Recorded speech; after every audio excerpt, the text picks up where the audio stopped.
Hi everybody, welcome back to my channel. For those who are new here, my name is Rick Morera. I live in St. Petersburg, Florida, about 4 or 5 miles in from the Gulf. It's zone 10A, so these plants are out here in my garden all the time. So I don't usually take them into the house unless it's going to be a really bad freeze, and that doesn't really happen that often. The last bad freeze that we had was 2010, so a lot of these plants stay out here most of the time.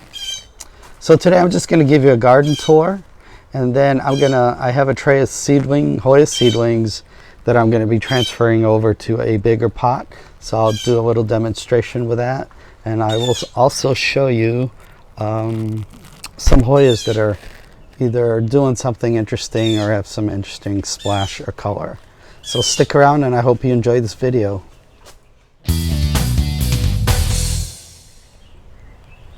Yeah, in this spot over here I have this Million Heart Discidia, and I think Swiffer just came running through. There she is. Yeah, it's blooming, but sometimes it's so tiny that you can't even, you miss them because but there's quite a few. And I think these are on their way out, but that's how they bloom. The flowers are really tiny. So over here, I don't think it's a good idea to give a lot of sun to latifolia type Hoyas from Sarawak. They kind of look, they don't look very good. They kind of yellow. Instead of like sun stressed nicely, they get a lot of spots. So it's probably not a good idea to grow them, and because I like these really dark green, and I'll show you later on how a nice one looks like. So high sun and latifolia is probably not a good idea, but I just want to show you she is really trying to get out of the sun, and as you can see, she is putting a leaf behind here and setting up a nice root system. So it's doing its thing, so it's trying to get out of the sun, I'm guessing from what it's telling me. Yeah, so a lot of the time with Hoyas and most plants, they kind of tell you what they want. So if you really pay attention to them, and if you've been growing plants for a long time, they kind of speak to you in a non-verbal language, but they do inform you what they want you to do with them. So this one was in a greenhouse. This is a AH74. It was it's a very splashy one, and I noticed that the new growth was coming out with a lot less splashy, so I decided to bring it out here so it can get a little more sun, and it seems to be happy. It's putting out all these new leaves, and hopefully the new leaves will be all white. Makes it an interesting foliage plant. So over here everyone likes this one because this is the SR 2007-13 Loy Province, and these leaves get really splashy and quite long, and it is one of the verticillatas. Also wanted to show you this Phenosonia type that gets really big leaves, and it's been hiding back here. There's a lot of growth that's happened around it, but it decided to, I don't want to be in the shadow all the time, so it popped up here, and here are the new leaves. These are baby leaves. They're still tender, and it's finding its way to more bright light. And my Tolumnias here, they're doing pretty well. And that little Dendrobium just popped out. It's hiding back there, but it's a reliable bloomer, blooms quite a bit.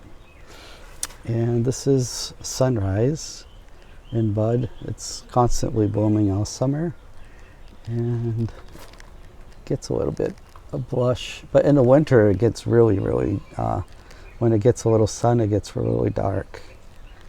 And it has a lot of peduncles. It almost puts out a peduncle every other node, it looks like. There's one, there's another one. Yeah, it's like every other node. How interesting is that? And this is the Saba. It bloomed in the middle of the week and it's closed up. As you can see, these buds are dropping off.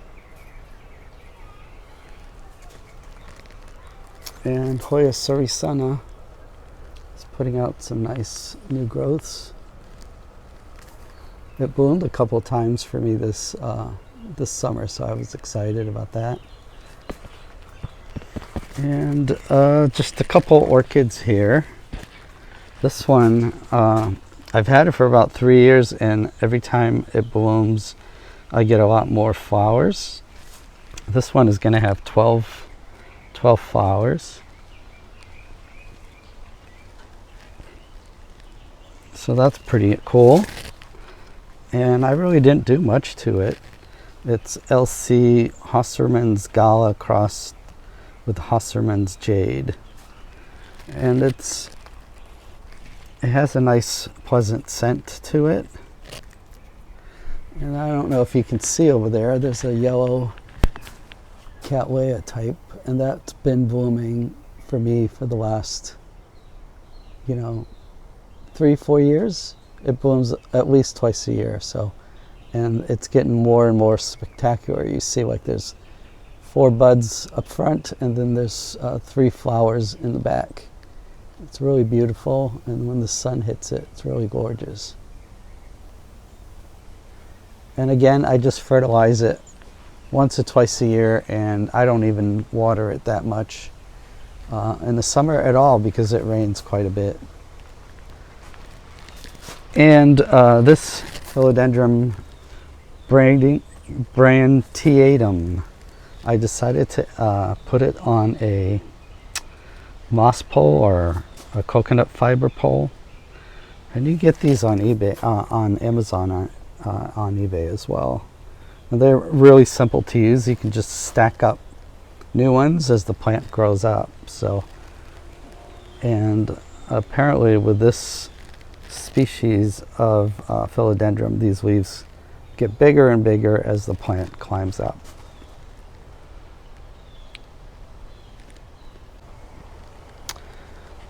And here is it's kind of like on a way out, but this is the flower of Hoya Bramonica.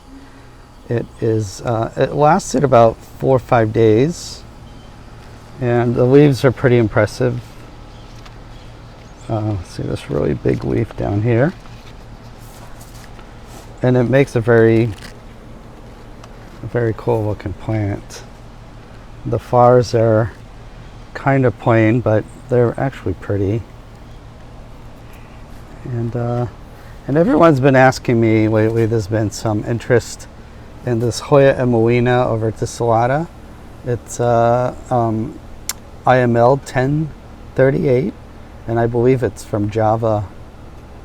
And I think one of the reasons people like it so much is because it gets really, really veiny, and the new leaves come in really, really dark, so that's kind of nice. And behind it, it's actually intertwined with it. That's a Hoya Nathalie, you can tell by the dark edge around it. But yeah, this Emoina gets really, really, really veiny leaves, and it's a very easy, fast grower. And it has like nice shaped, like teardrop leaves, which is kind of nice. And that's Swiffer's tail behind here.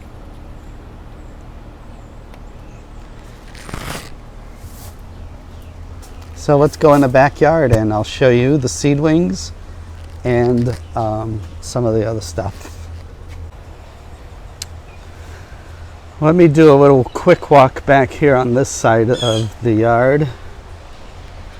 Yeah, everyone likes this Jose Bueno. The new leaves are quite beautiful.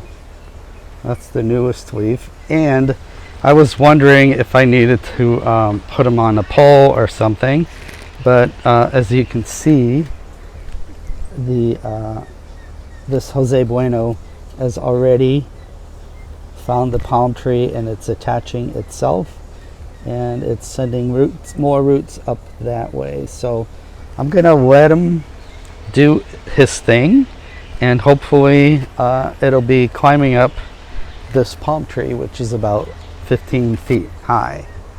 It's probably gonna stomp all over those Hoyas that are on there, but I'll probably move them as this goes on there, and I'll see if I can reattach them so that they don't get covered up completely by this philodendron.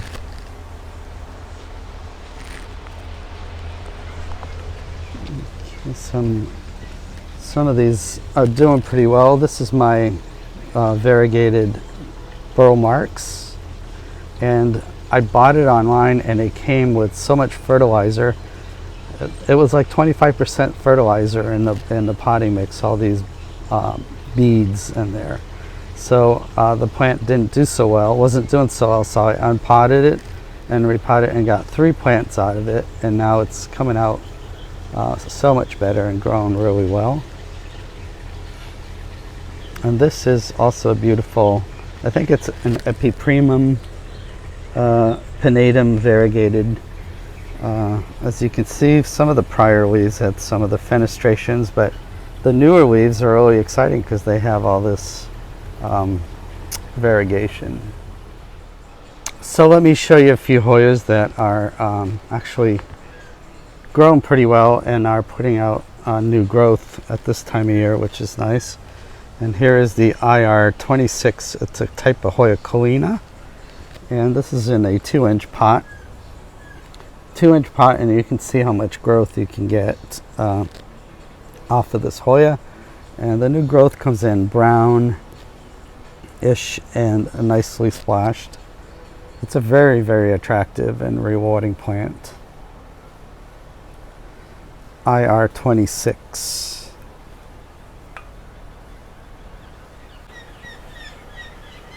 And this is a Hoya Tomsoniai pink. You can see it's really, really fuzzy and pretty splashy on this plant. And I have the hardest time blooming these here in Florida, the cold, high altitude Hoyas, because it's hot and we're basically at sea level. But I might be able to bloom this. This is outside actually, and it looks like that the peduncle is pretty healthy and it might bloom for me. And I thought I would have to wait until the weather got a lot cooler for that.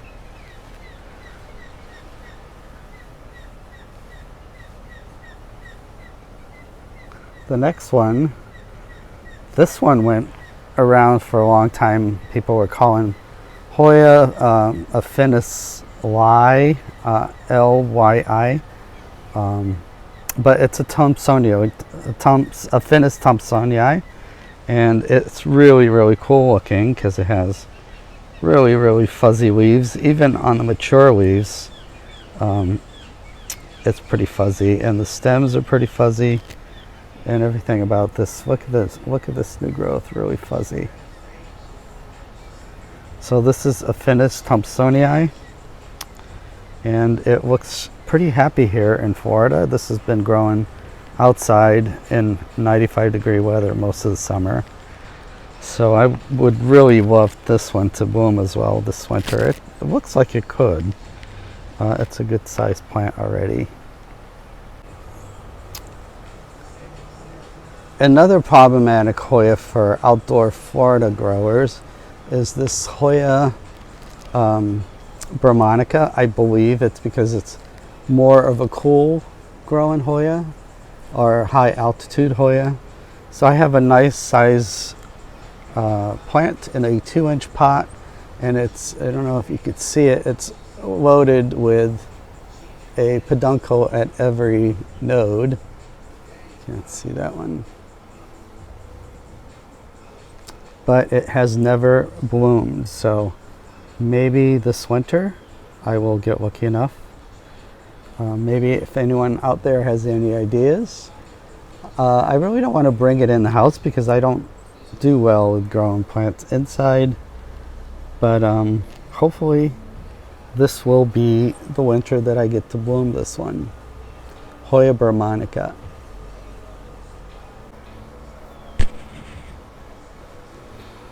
And I apologize, my neighbors decided to play some music at, it's probably like 9 in the morning on a Sunday, so they got up early to serenade me. So I'm showing you this Hoya is IML 1398. It's a Phenosonia type Hoya that gets really, really stunning leaves. And I just didn't realize that it really did sun stress quite a bit, because I had it under a grow light, and the leaves are really, really beautiful. And Phenosonia are not really known to be great sun stressors. So Hoya IML 1398.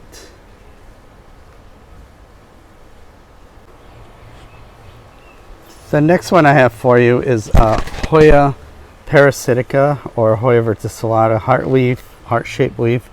And I wanted to show you that some of them can go from like having no splash to be completely covered in splash. And then if you have them under lights, it can even get, the splash gets kind of like pink mauve color. So see, like this doesn't have that much, but under grow light it can get really, really, really splashy. So I really find this Hoya to be super easy to grow and super attractive. So I don't understand it's not as popular as it should be. This next Hoya is EPC 317, and I really like it because it's a Phenosonia with very, very pronounced dark veins and with splash. So you can see why I like it. It's very consistently putting out quite beautiful leaves.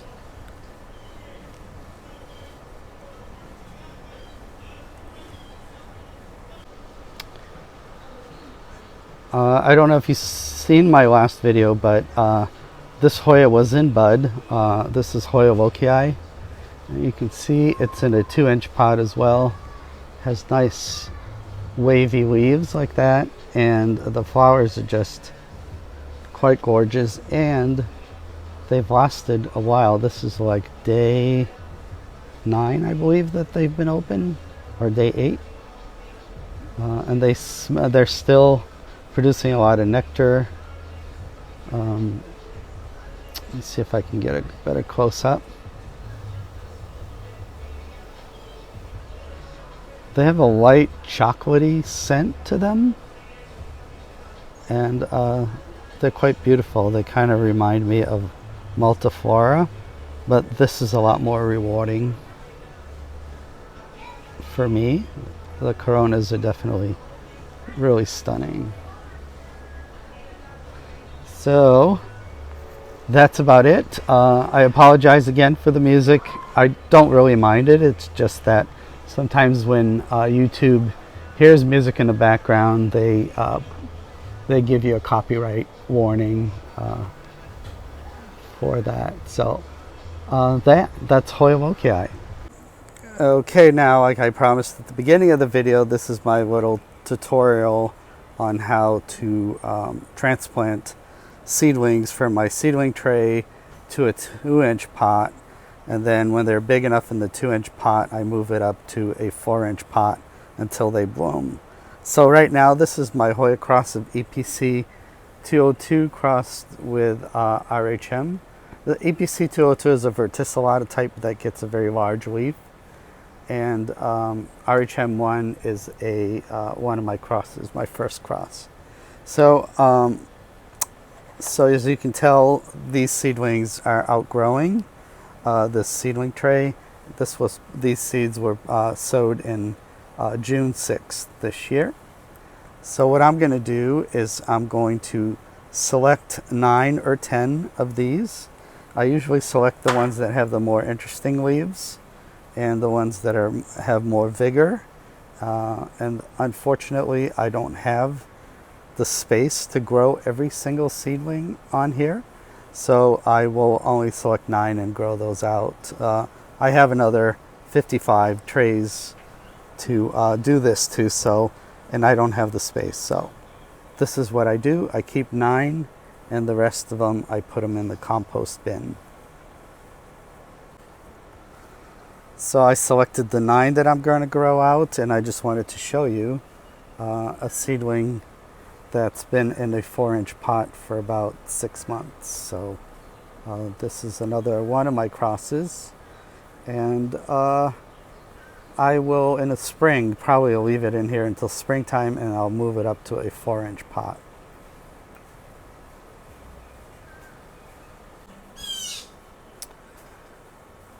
And this is how I do it. I hope you found this informative. I know there's probably other many different ways people do it, but this is what it has worked for me, and I've been doing this for 15 years.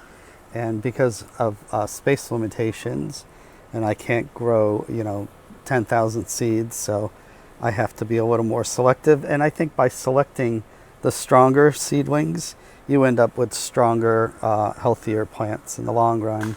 It's the way I do it. If you do it any other way, please leave a comment. And that's going to be about it for today. Hope you all have a wonderful Sunday afternoon, and I hope you enjoy your week ahead. And on Sunday next week, please come back and check out my new video. So have a great day, and I will see you next week. Bye-bye.